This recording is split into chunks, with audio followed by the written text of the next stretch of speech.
Oh, well, Christine, they've been magnificent. But are you asking me London or Gibraltar? And I'll concentrate on London first. I think Her Majesty was absolutely right at the end in saying that it's been the, the most wonderful occasion that has enlivened not just Londoners or people from the United Kingdom, but the rest of the world.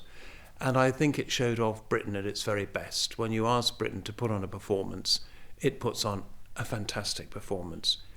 But let me not take out of the equation Gibraltar, because I spent the whole weekend here. And there were some fantastic events.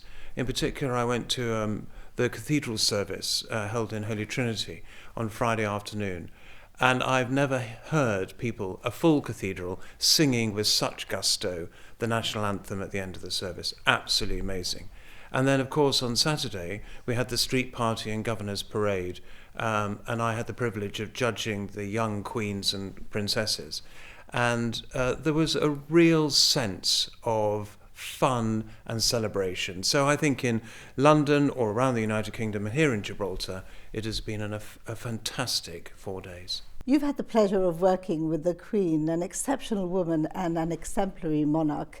How much do you think people's admiration towards her has contributed to the success of the celebrations? Oh, without question. There's been an outpouring of affection for a lady who is not only our Queen, but is a 96-year-old great-great-grandmother and a mother and a mother to the nation, really. And as I said in Holy Trinity, you go anywhere in the world and talk about the Queen. If you go to China, or if you go to Canada, or if you go to the central belt of the United States of America and talk about the Queen, despite the fact that there must be tens of queens around the world, there is only one Queen, and it's Queen Elizabeth II. And that banner in London that says, Great Elizabeth, I think it really summed it up, really. Well, of course, not over yet. You've got the Earl and Countess of Wessex visiting and the convent hosting royalty. So what's it been like behind the scenes? Just how Downton Abbey has it been? Downton Abbey. Well, there's been an element of that. When members of the royal family come and visit anywhere, there is that attention to detail that you probably wouldn't put on if you were inviting your next-door neighbours round for afternoon tea or for supper. But this really has been a joint effort.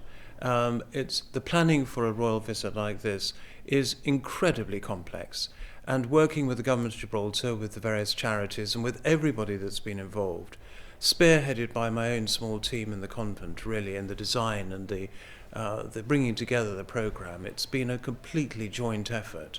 And I hope that we'll see that when the Earl and Countess visit this afternoon, when the programme is set into being, and I think Gibraltar will come alive.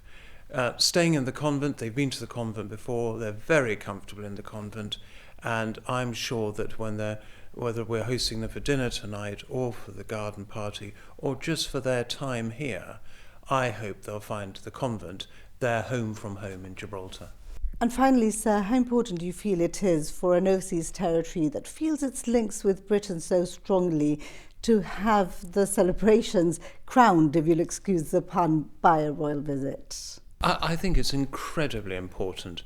I think to recognise Gibraltar's loyalty and passion for the Crown, its connections with the United Kingdom, is immensely important for so many reasons. And we haven't had a royal visit now, a long one, for 10 years, since the Earl and Countess came here in 2012. So this marks Gibraltar's passion for working and being alongside the United Kingdom. And at these very difficult times, when the United Kingdom and Gibraltar are in step together over so many things, not least Ukraine, and the way we've reacted to the invasion of that country. Really, this royal visit signifies completely the bonds between the United Kingdom and Gibraltar. And the very fact, I'll finish on this, Christine, this is a 3-day royal visit to little Gibraltar, 34,000 people. I think the very fact that it is 3 days signifies not only Her Majesty's view of Gibraltar, but Her Majesty's government's view of Gibraltar and the importance it plays within the family of nations. No other overseas territory, as far as I'm aware, has ever had a royal visit for more than one day.